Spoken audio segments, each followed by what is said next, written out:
Coco Conroy is the director of Jackson Fine Art, a gallery in Atlanta, Georgia specializing in 20th century and contemporary photography. She has been with the gallery since 2014, where she advises Atlanta clients and focuses on local collaborations. This year, Jackson Fine Art partnered with the Atlanta History Center and Atlanta Celebrates Photography to host photographer Tabitha Soren for the premiere of her new series Relief in its first ever exhibition. Prior to joining Jackson Fine Art, Coco received her master's in literary studies, worked as a freelance journalist and digital editor, and as an independent events coordinator for Acapella Books. She has served as a judge or juror for the Photo District News Curator Awards, Photo Lucidia's Critical Mass, and the Dairy Barn Art Center's Wide Open Biennial, among other national and international juried competitions. This year, Coco has helped the Gwinnett County Public Library curate close to 1,000 images into a successful exhibition at our Duluth branch. After hearing Coco speak on her selections, we encourage you to visit our Duluth branch to view the images in person. Okay, hi everyone. I'm so honored to have been asked to consider the over 1,000 photographs that were submitted from all over the world for this exhibition. In the weeks leading up to the opening in this talk, I've been contacted by some of the photographers represented here on social media, and it's truly been a welcome reminder of why I love what I do, of the power of an image to connect us without language and in spite of distance. I'd like to thank Noelle Rose, whose guidance and patience with me throughout a fall season in which I was admittedly overcommitted are the real reason that we are here. And Tanya Almack. I'm so thrilled with their passion, dedication to the arts, and collaborative input that have facilitated this process. The theme for this year's submissions, Jumping Through Time, feels particularly relevant since 2020, when at least for me, it feels like we sort of lost the thread. Art for 8 years, but consistently report that I've been there for 5. And the relationship between photography and time has been analyzed since the inception of the medium, from Muybridge's meticulous sequencing to Cartier-Bresson's decisive moment and onward. But the Learning Lab's theme selection reminded me most of the French philosopher Roland Barthes' poetic and at times infuriating writings on photography. He talks about photography's ability to tear or jump through time. There's a point in Camera Obscura when he describes his experience viewing a photo of an inmate in a moment shortly before his execution, and he's struck by the fact that the photograph combines a moment in the past when the photo was taken with a moment that will occur in the future. And he says that it's both that which is dead and that which is going to die. Photography compresses and confuses time, and the works on the walls today, and many of those works that I was unable to select, play with that confusion in poignant, funny, and provocative ways. I was asked to select roughly 35 works from the plethora of qualified submissions and was ultimately able to pare them down to 37. So we'll spend a few moments reflecting on each piece, and I hope that following the presentation, you'll all spend some time walking the library and experiencing these works for yourselves.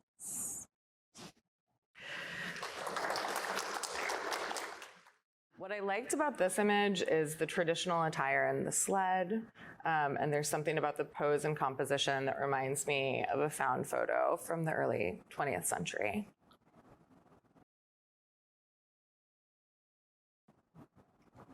This is from a local photographer.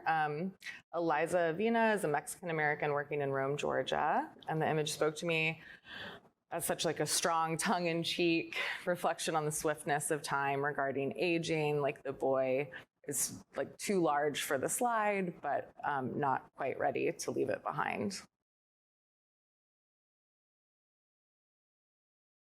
And in conversation with that last image, this is another Georgia entry. Emily Hex, this could be you someday.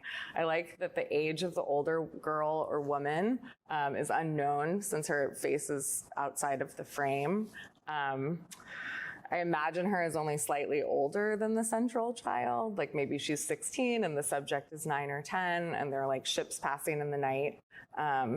You can almost feel the girl in the foreground's perception. Like I can remember being that age, and you like think you're so cool. Like you think that you think the teenagers can barely tell apart from you, when you're idolizing them.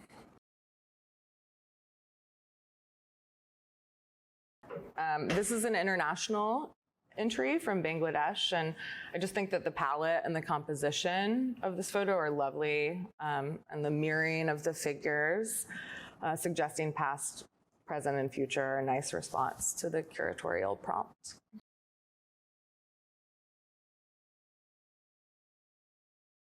This is just like an absolutely gorgeous image. I like that the figure is anonymous and timeless, and the movement in the picture is ambiguous. You don't know whether she's getting into the car or out of the car, or whether it was taken in the 60s or today. It sort of reminds me of Saul Leiter, like in the past in the canon, and then also like contemporary photographers like Christopher Anderson or Gregory Crewdson. And Guglielmo, I hope that I didn't butcher his name, has been in touch and has beautifully promoted the show on social media, and it's almost made me angry because it's made me really nervous about today.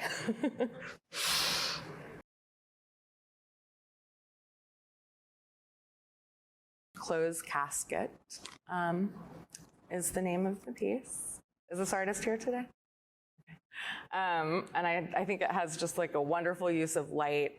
It's a dark commentary on sort of like the death of the American shopping mall.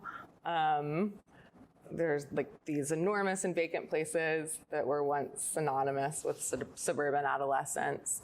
And it reminded me that my own shopping mall, which many of you are probably familiar with, was Gwinnett Place Mall. And they recently used it in Stranger Things. So it's like this uncanny like return of the mall to the mall of my youth, but not.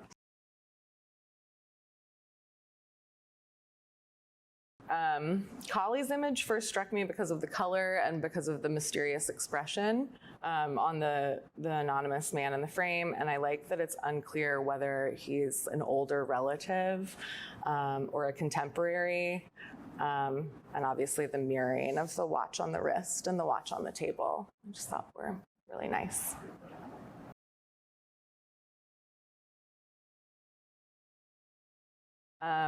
There were a few entries that experimented with like a time lapse of the moon, and it was difficult to choose between them. Ultimately, William's image has such a nice mottled sky that feels like really material and chemical, like you can kind of like feel the dark room in it. And the line of the moon reminds me of a string of lights at a summer party, or the Tom Petty song, Even the Losers.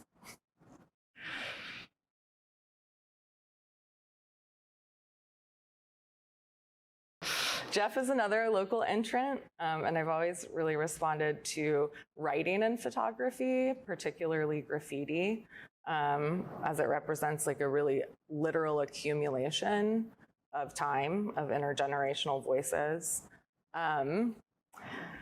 Sort of like those bubblegum trees at Six Flags, But one of my favorite images ever is Steve Shapiro's I Love Anybody, and it's this migrant house in the, I think, early 60s, and there are all these like women's names written on the house, and some are crossed out and like written over, and then like the most bold text on the side of the building says, I love anybody who loves me. And I don't know, just kind of reminded me of that.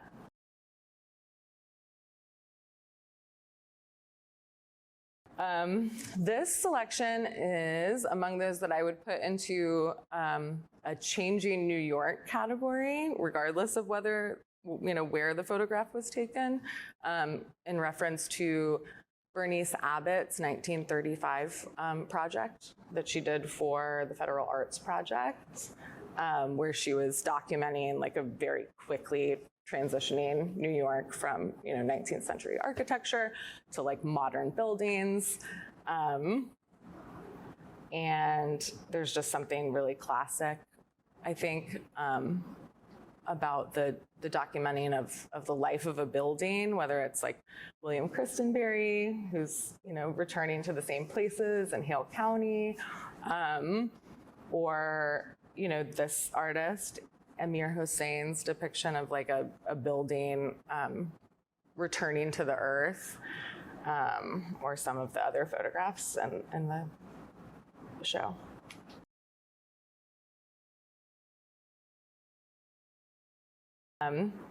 This piece by Sarathi Thamodaran explores the rich variety of cultures that coexist in their home place of Tamil Nadu. And there's a tradition of transforming your body to bring on health and prosperity. So I like that it's sort of timeless. You can't tell when it was taken.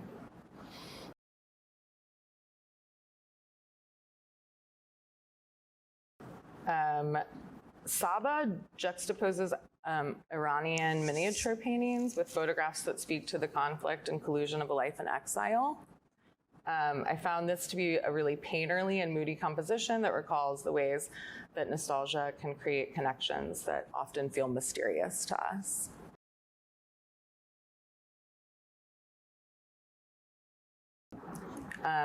Sue Greenfield's collage combines her nightly walk during pandemic lockdown with found imagery from World War II, when the residents of her town of Portsmouth, England, would shelter from bombing raids in tunnel shelters cut into a chalk hill. So I just thought this was a really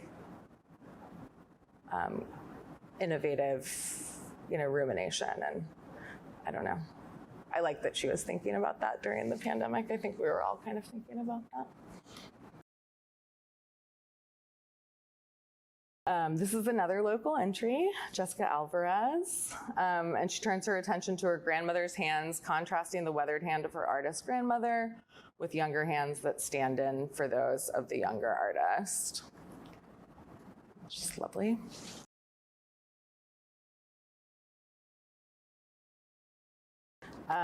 This artist grew up in Thailand, and during a financial crisis in the late 90s in Thailand, his family, their family, began to raise them as a girl. And that's a decision that continues to resonate for them in their adult life.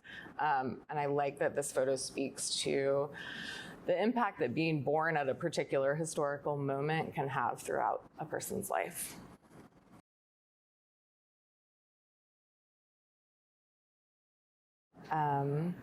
This is another local artist. Richard Solomon's composition reminds me of a photogram. I'm not sure if it is, but I like that it recalls an older analog process.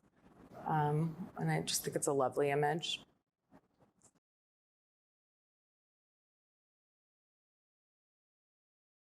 Keisha Stovall is also local and is exploring the notion of being in 2 points in time at once through the lens of their passion for cosplay.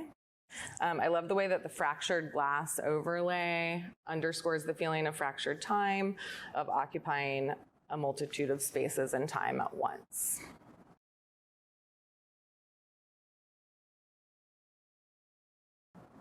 So these next two images, I really like sort of twinning in photography,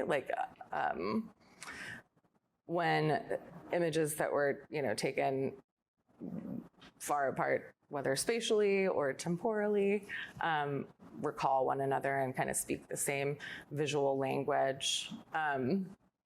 The photographer Emmett Gowan once told me that he doesn't believe that individuals take photographs. He believes that particular historical moments create photographs. And this one and the next image reminded me of that.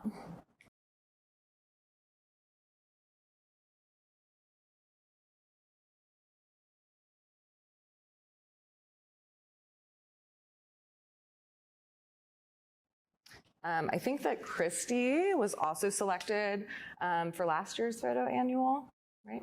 By my colleague Maria Kelly, who is the Associate Curator of Photography at the High Museum. And when she was facing cancer, she went to the Grand Canyon, which was a place that her father had always wanted to visit before he died of cancer, and was never able to. And I just think that this photo says a lot.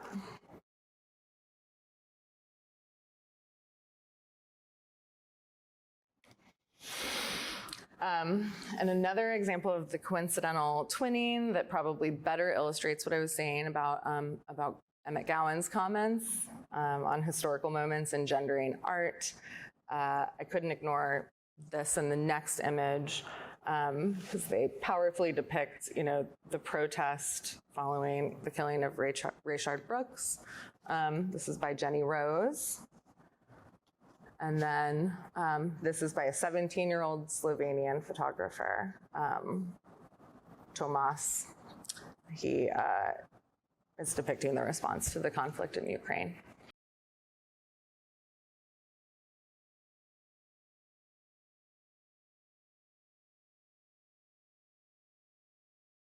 I feel like this theme lends itself to some interesting series. At the gallery, we work with a French photographer, Christian Chase, who visits the same Portuguese beach and takes photographs from a pretty far off vantage point of that beach through different times of the day. And I like that Francesco sort of takes that idea and I think extends it by coming in close on the figures' faces and making, the different expressions, both before they were on the water and after they were on the water, part of the story.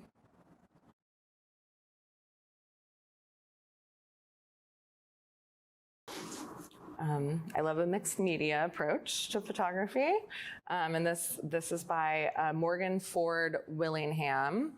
And I like the combination of an antique textile and sort of an ancient building.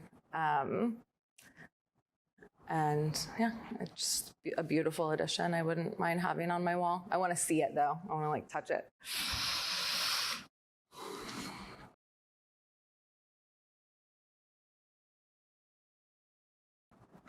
Sean Ritchie's architectural combination and utilization of the reflection bring to mind unknown relics from the past that might be underneath us now. And underneath is the title of the photograph.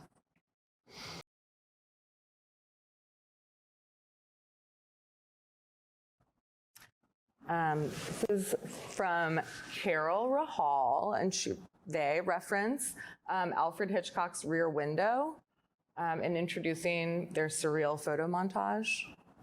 I like that this one conflates the interior and the exterior. You have the moon in the upper left window. And I think it sort of speaks to the various things that are occurring in one moment in time by different individuals who are all occupying the same building.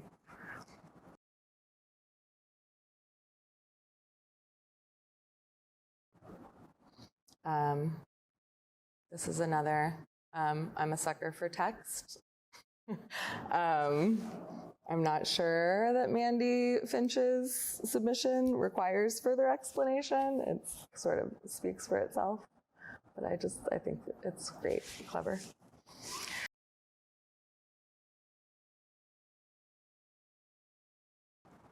This is another, sequence that, sort of recalls Christenberry or the tradition of sort of visiting, I guess, Christenberry and Chase, visiting the same place at different times in a life. And I think that's a beautiful composition.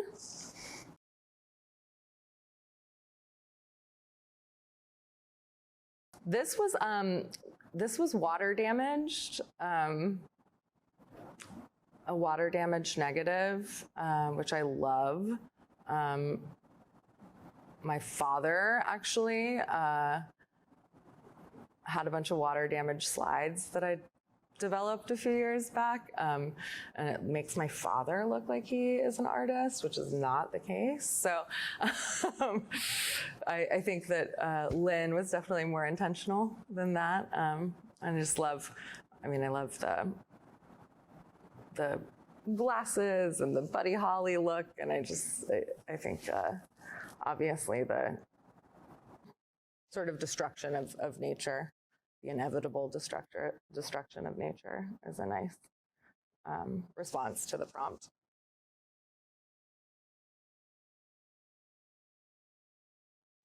I thought this was super interesting.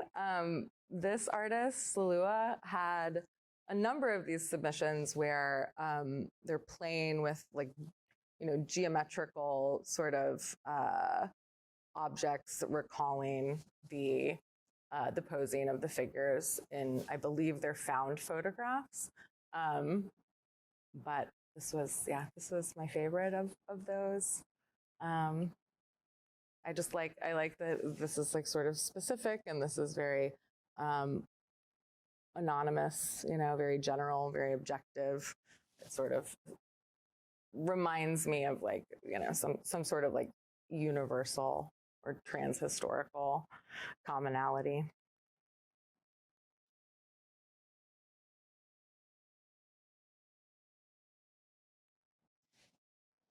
Matches of matches. I just like the idea of something marking time, how many matches are on the ground, or, cups are in the sink.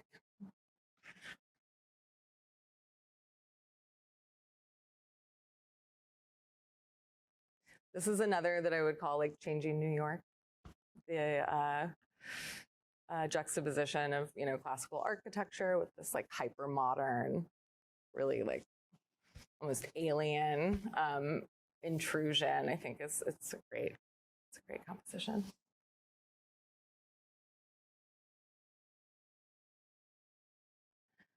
These are layered double exposures from Lucas de Clavasio.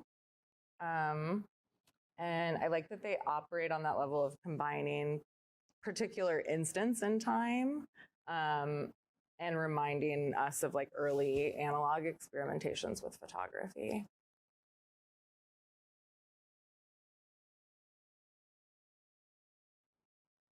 Paul is another local participant. He submitted a number of strong images documenting the life of his daughter. I like the literal take on jump, and I like that, the theme of sort of the passage of time as you're watching your kids grow up.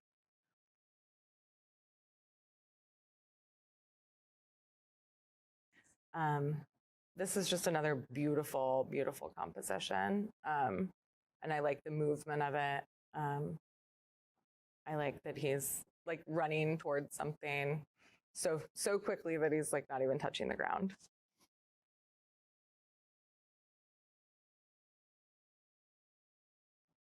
This is a projection of the landscape back onto itself. It's called History Hides a Disaster. It's by Belua. And I would like to ask them more about why they titled it that way, but I think it's thought-provoking for sure.